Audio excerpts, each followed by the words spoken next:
मंगेश साबळे पाटील व रमेश पाटील यांच्यावरील गुन्हे तात्काळ मागे घ्या, अन्यथा बेमुदत आमरण उपोषणाचा इशारा. घनसांगवी तहसीलदारांमार्फत शासनाला निवेदन, 2 दिवसात लेखी उत्तराची मागणी. आज दिनांक 13 सोमवार रोजी दुपारी 4 वाजता मिळालेल्या माहितीनुसार घनसांगवी मंगेश साबळे पाटील व रमेश पाटील यांच्यावरील दाखल गुन्ह्याची निष्पक्ष चौकशी करून त्यांची निर्दोष मुक्तता करण्यात यावी, तसेच त्यांच्यावरील सर्व गुन्हे तात्काळ मागे घेण्यात यावे अशी मागणी करत घनसांगवी तालुक्यातील नवयुवक व शेतकरी पुत्रांच्या वतीने तहसीलदार रमेश पागोटे यांच्यामार्फत शासनाला निवेदन देण्यात आले.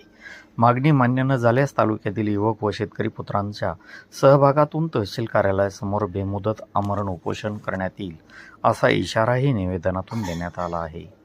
या निवेदनात म्हटले आहे की भारताच्या लोकशाही व्यवस्थेत प्रत्येक नागरिकाला आपले मत मांडण्याचा, समाजातील आर्थिक, शैक्षणिक व सामाजिक प्रश्न प्रशासनाच्या निदर्शनास आणून देण्याचा तसेच न्याय मागण्याचा घटनात्मक अधिकार आहे. अशा परिस्थितीत मंगेश साबळे पाटील व रमेश पाटील यांच्या विरोधात दाखल करण्यात आलेले गुन्हे अन्यायकारक असल्याचा आरोप करण्यात आला असून या प्रकरणाची निष्पक्ष चौकशी करून त्यांच्यावरील सर्व गुन्हे मागे घेण्यासाठी शासन स्तरावर तातडीने कारवाई करण्याची मागणी करण्यात आली.